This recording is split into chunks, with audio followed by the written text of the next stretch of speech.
This is Darlene Olivia McElroy, and we're going to talk about Gampi paper. It's also called silk tissue.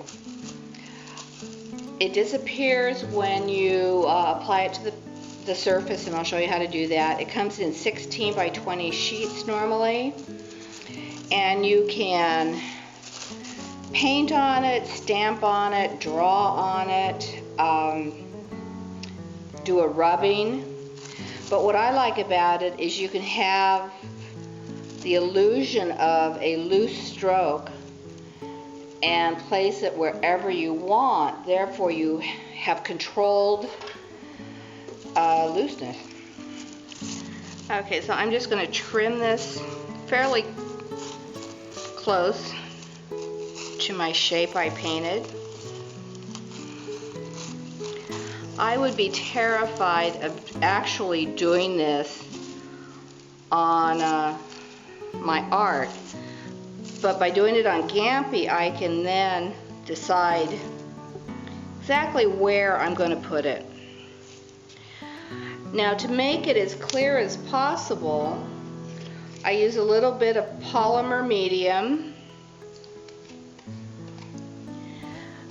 and water.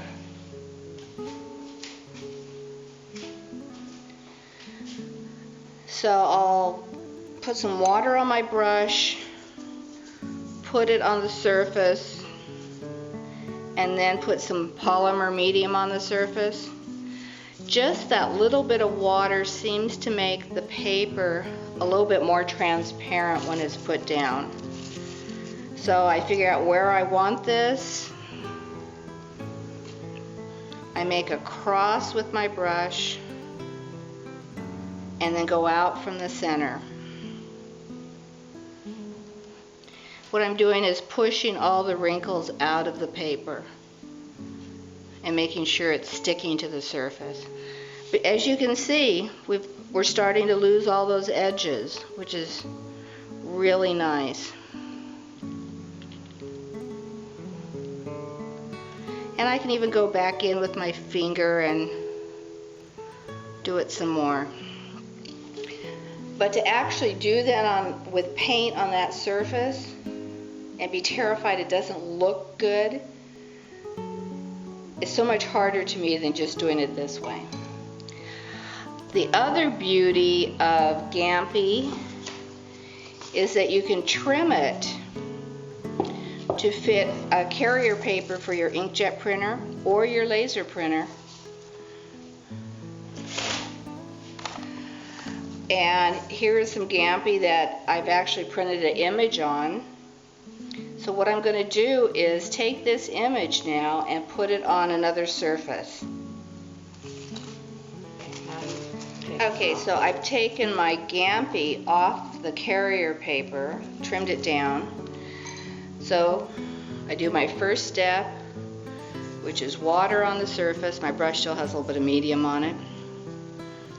I'm going to add some medium because anything polymer is glue. So the polymer medium is working as my glue. So let's see.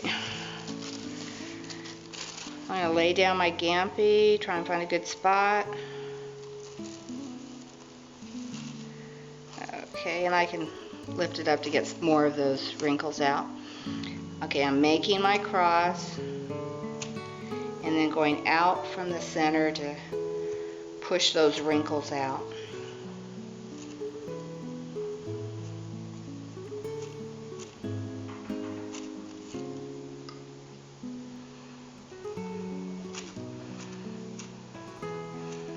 And if you look closely, you can see the Josh paper that was underneath, right here, that square. And all the colors and textures.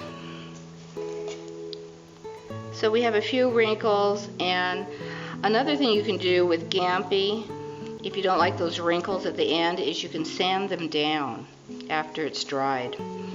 But see that? You can see the gold, you can see the texture here.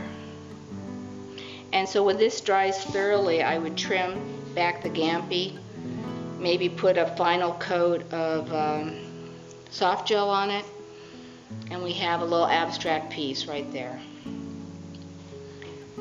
Another thing we can do with Gampi is a technique using the Chartpak ADmarker Colorless blender. It's a colorless blender. It says it's non-toxic. I would do it in a ventilated area. Taking this is a toner-based image, which is like a laser print or a Xerox, turning it upside down. So if your word has type on it, you're going to want to flip your image when you print it. And doing small areas, you put the juice on the paper and burnish it down, and you can start to see how fast the image starts to come up.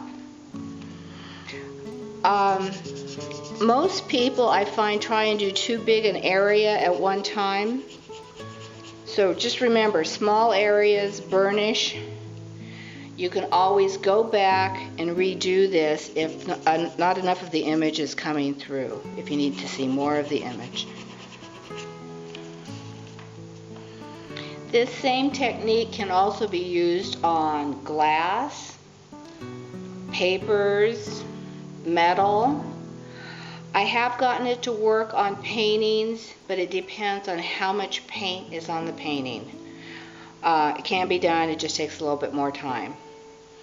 So another thing is that the printing ink comes off in the reverse order that it was put on.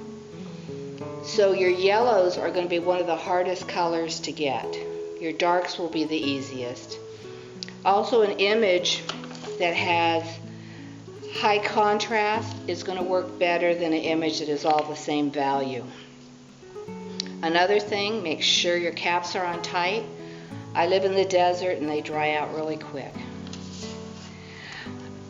So you would just put this down the same way as we did the other Gampi.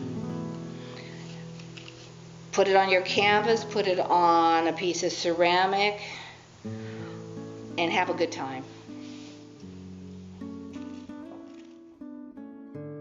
So these are the ways that we can use Gampi. We can stamp, print, draw on it.